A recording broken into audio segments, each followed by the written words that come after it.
Bir inson o'g'lini uzoq safarga jo'natayotib, bolam, ehtiyot bo'l, to'g'ri yo'l, to'g'ri tur, halol ishla, halol mehnat qil, vaqtida ovqatingni ye, vaqtida damin ol bolam.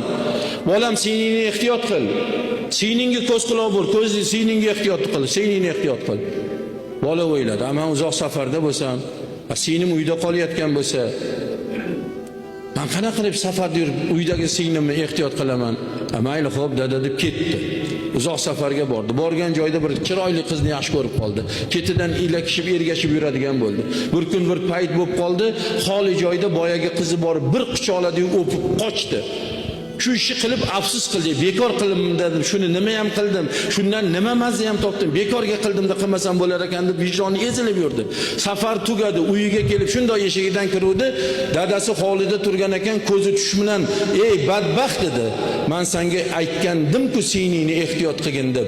Nega sen shu ishni qilding?" dedi. "Iflos, nega sen shu ishni qilding?" dedi. Nimaga desa, o'sha safardalik paytda begona qizni quchoqlab o'pib qochgan paytda buni ham singlisini bir yigit quchoqlab o'pib qochgan ekan. Qaytar dunyo, birodar. Zino qildingmi, zino qilinasan. Sen birovnikini qildingmi, senikini birovlar qiladi. Ovora bo'lma bu, shunday yopilib ketmaydi. Zino qarzga o'xshaydi deganlar. Agar shu ishni qilib qo'ygan bo'lsang, bugun tavba qil, dod deb yig'la. Qizlarimdan qaytarma, xotinimdan qaytarma, kelinlarimdan qaytarma deb bugun tavba qil. Ovora bu qaytadi. Chunki o'sha zino qilinayotgan ayollar kimningdir qizi, kimningdir ayoli, kimningdir opasi, kimningdir singlisi, kimningdir onasi.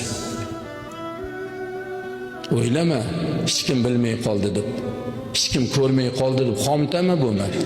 Hayotingga misol uchun shuni qilgin, Xudo ko'rsatadi. Shuning uchun Xudodan hayo qilish kerak, payg'ambarlarning sunnati ekan.